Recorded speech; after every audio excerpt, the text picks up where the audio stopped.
जय श्री कृष्णा, जय श्री नारायण। दोस्तों, पितृपक्ष में सुनी जाने वाली गरुड़ पुराण आज हम सुनेंगे अध्याय 15।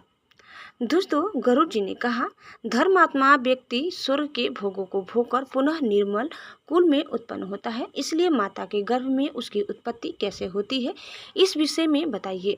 हे करुणानिधि पुण्यात्मा पुरुष इस देह के विषय में जिस प्रकार विचार करता है वह मैं सुनना चाहता हूँ, मुझे बताइए।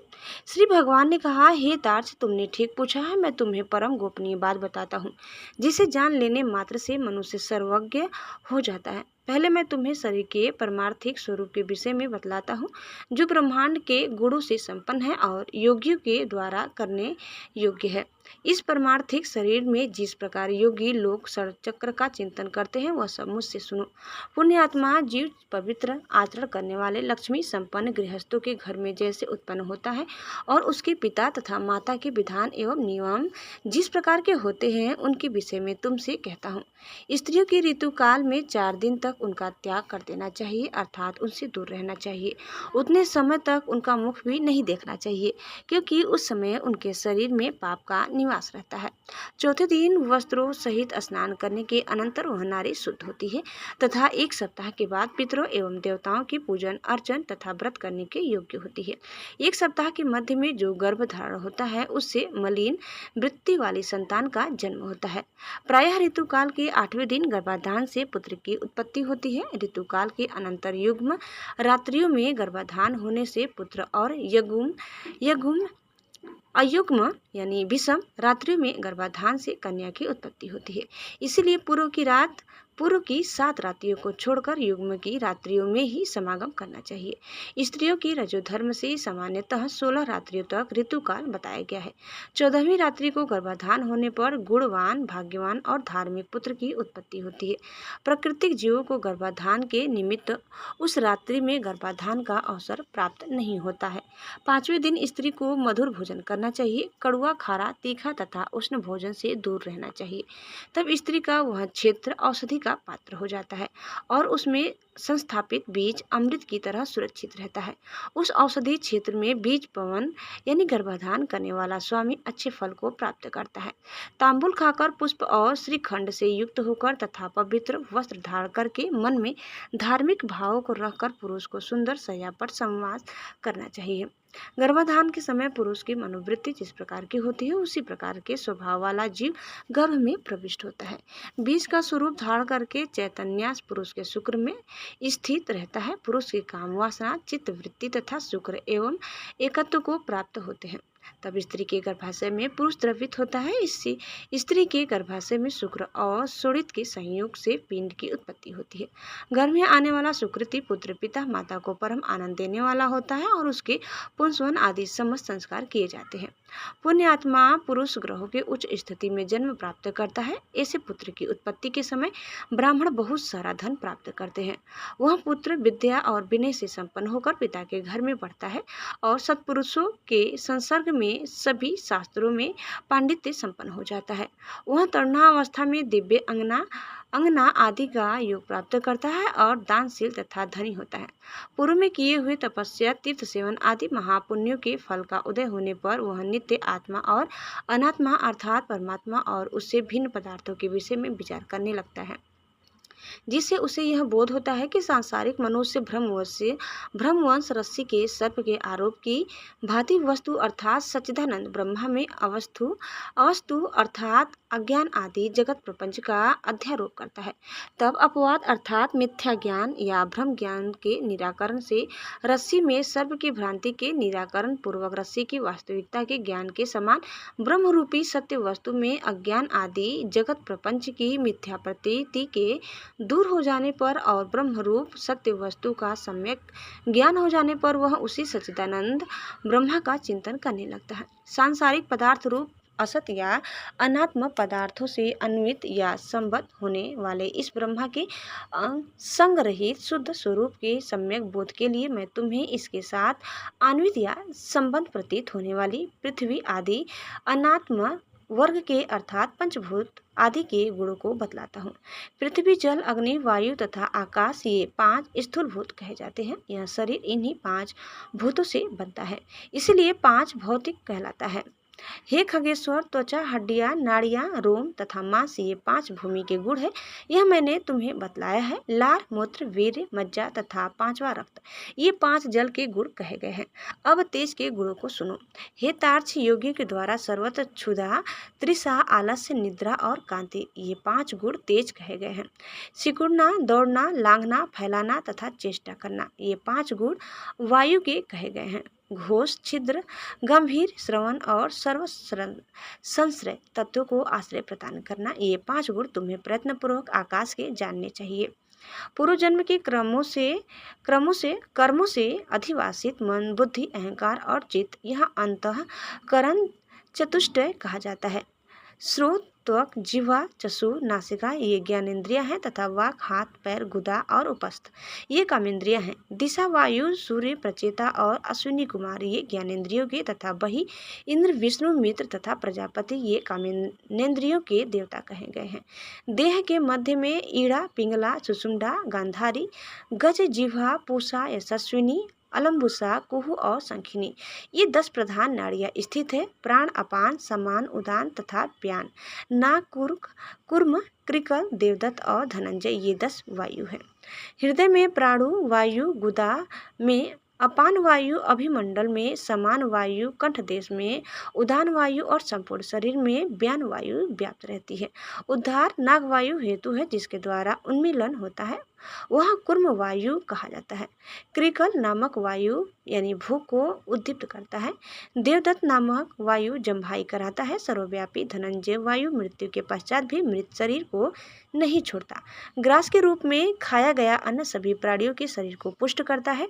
उस पुष्टिकारक अन्न के सारांशभूत रस को व्यान नाम का वायु शरीर की सभी नाड़ियों में पहुंचाता है।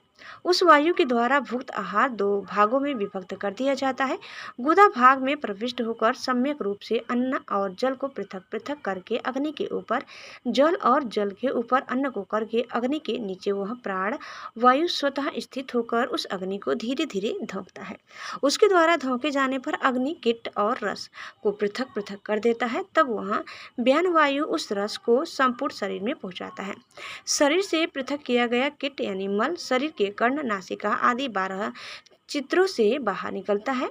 कान, आँख, नासिका, जिह्वा, नख, गुदा, गुप्तांग तथा सिराएं और समस्त शरीर में स्थित छिद्र एवं लोम, ये 12 मल के निवास स्थान है। जैसे सूर्य से प्रकाश प्राप्त करके प्राणी अपने अपने कर्मों में प्रवृत्त होते हैं, उसी प्रकार चैतन्यास से सत्ता प्राप्त करके ये सभी वायु अपने अपने कर्म में प्रवृत्त होते हैं। हे खग, अब नर देह के 2 रूपों के विषय में सुनो। एक व्यवहारिक तथा दूसरा परमार्थिक है। हे बेंतासूद, व्यवहारिक शरीर में 3.5 करोड़ रोम, 7 लाख केश, 20 नख तथा 32 दांत सामान्यतः बताए गए हैं। इस शरीर में 1000 पल मांस, 100 पल रक्त, 10 पल मेधा, 70 पल त्वचा, 12 पल मज्जा और 3 पल महारक्त होता है। पुरुष के शरीर में 2 कुंवर शुक्र और स्त्री के शरीर में 1 कुंवर शोणित यानी रज होता है। संपूर्ण शरीर में 360 हड्डियां कही गई है। शरीर में स्थूल और सूक्ष्म रूप से करोड़ नाड़ियां हैं। इसमें 50 पल पित्त और उसका आधा अर्थात 25 पल कफ बताया गया है। सदा होने वाले विष्ठा और मूत्र का प्रमाण निश्चित नहीं किया गया है। व्यवहारिक शरीर इन उपर्युक्त गुणों से युक्त है। परमार्थिक शरीर में सभी 14 भुवन, सभी पर्वत, सभी द्वीप एवं सभी सागर तथा सूर्य आदि ग्रह सूक्ष्म रूप से विद्यमान रहते हैं। परमार्थिक शरीर में मूलाधार आदि 6 चक्र होते हैं। ब्रह्मांड में जो गुण कहे गए हैं वे सभी इस शरीर में स्थित है। योगियों के धारण स्पद उन गुणों को मैं बताता हूँ जिनकी भावना करने से जीव विराट स्वरूप का भागी हो जाता है। पैर के तलवे में तल लोक तथा पैर के ऊपर वितल लोक जानना चाहिए। इसी प्रकार जानों में सुतल लोक और जांघों में महातल लोक जानना चाहिए। शाक्ति के मूल में रसातल, गुहा स्थान में रसातल, कटी प्रदेश में पाताल, इस प्रकार पैरों के तलवे से लेकर कटी पर्यंत 7 अधोलोक कहे गए हैं। नाभि के मध्य में भूलोक, नाभि के ऊपर भूअरलोक, हृदय में स्वर्गलोक, कंठ में महरलोक, मुख में जनलोक, ललाट में तपोलोक और ब्रह्मरंध्र में सत्यलोक स्थित है। इस प्रकार 14 लोक परमार्थिक शरीर में स्थित है। त्रिकोण के मध्य में मेरु, अधः कोण में मंदर, दाहिने कोण में कैलाश, वाम कोण में हिमाचल, ऊर्ध्व रेखा में निषद, दाहिनी ओर की रेखा में गंधमादन तथा बाईं ओर की रेखा में रमणाचल नामक पर्वत स्थित है। ये 7 कुल पर्वत इस परमार्थिक शरीर में है। अस्थित में जम्बू द्वीप, मज्जा में शाक द्वीप, मांस में कुश द्वीप, शिराओं में क्रौंच द्वीप, त्वचा में शाल्मली द्वीप, रोम समूह में गोमेद द्वीप और नख में पुष्करित द्वीप की स्थिति जाननी चाहिए।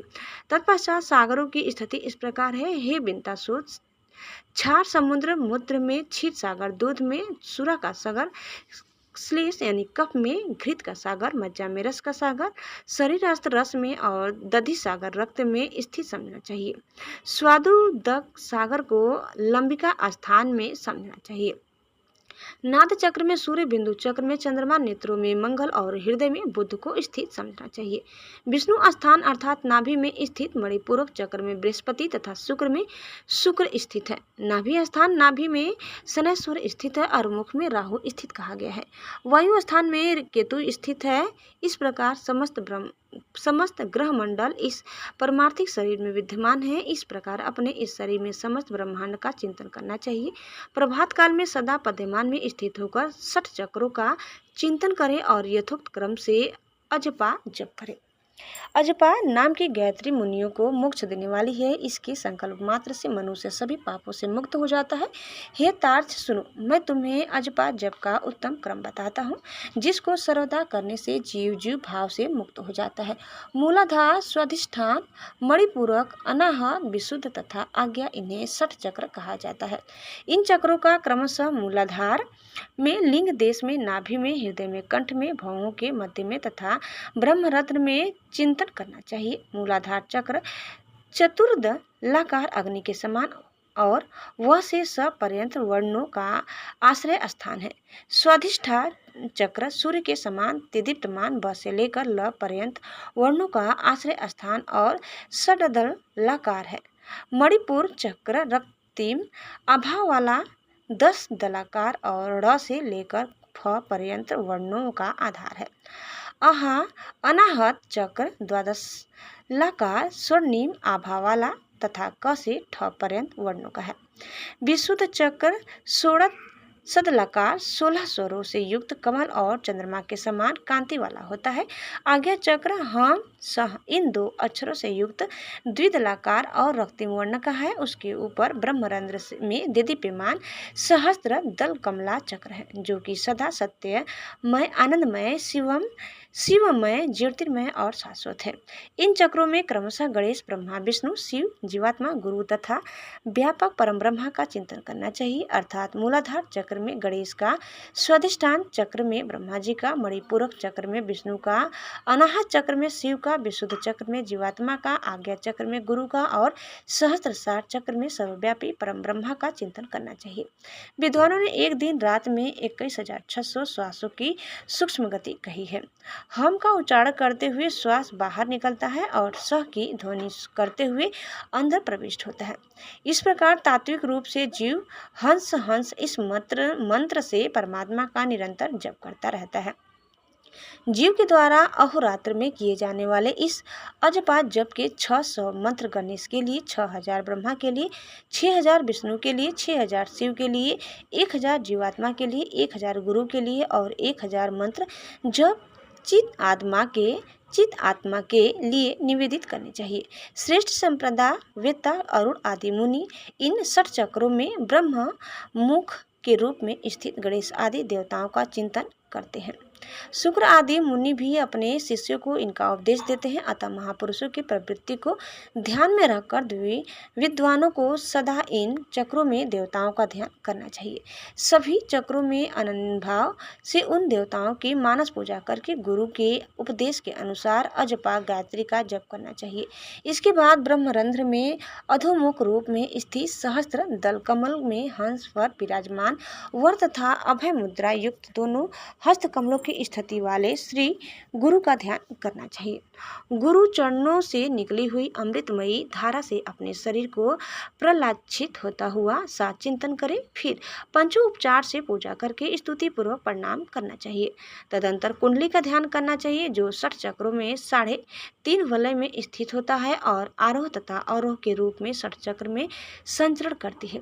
तदंतर ब्रह्मरंध्र से बहिर्गत सुषुम्ना नामक धाम का ध्यान करना चाहिए। उस मार्ग से जाने वाले पुरुष विष्णु की परम पद को प्राप्त करते हैं। इसके अनंतर ब्रह्म मुहूर्त में मेरे द्वारा चिंतित आनंद स्वरूप स्वप्रकाश सनातन स्वरूप का सदा ध्यान करना चाहिए। इस प्रकार गुरु के उपदेश से मन को निश्चल बनाएं। अपने प्रयत्न से ऐसा नहीं करें क्योंकि गुरु के उपदेश के बिना साधक का पतन हो सकता है।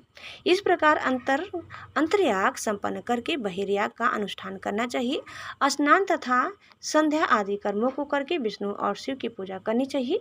देह का अभिमान रखने वाले अर्थात पंच भौतिक शरीर को ही अपना शरीर समझने वाले व्यक्तियों की वृत्ति अंतर्मुखी नहीं हो सकती। इसीलिए उनके लिए सरलता पूर्वक की जा सकने वाली मेरी भक्ति ही मोक्ष साधिका हो सकती है। यद्यपि तपस्या और योग साधना आदि भी मोक्ष के मार्ग हैं, तो भी इस संसार चक्र में फंसे हुए व्यक्तियों के उद्धार के लिए मेरा भक्ति मार्ग ही समीचीन उपाय है। ब्रह्मा आदि देवों ने वेद और शास्त्र का पुनः पुनः विचार करके 3 बार सही सिद्धांत सुनिश्चित किया है।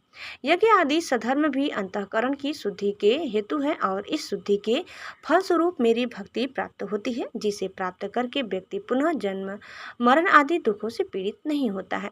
हे तार्क्ष, जो सुकृति मनुष्य इस प्रकार का आचरण करता है वह मेरी भक्ति के योग से सनातन मोक्ष पद प्राप्त करता है। दोस्तों, इस प्रकार गरुड़ पुराण के अंतर्गत शरद्वार में सुकृति जन्मांचरण निरूपण नामक 15वां अध्याय पूर्ण हुआ। उम्मीद करते हैं कि आपको हमारी आज की यह कथा जरूर पसंद आई होगी। कैसे लगी कमेंट करके बताइए। चैनल में नए हैं तो प्लीज़ लाइक शेयर और सब्सक्राइब करना न भूलें। धन्यवाद। जय श्री कृष्णा, जय श्री मन्नारायण। एक बार प्रेम से बोलिए श्री बांके बिहारी लाल की जय।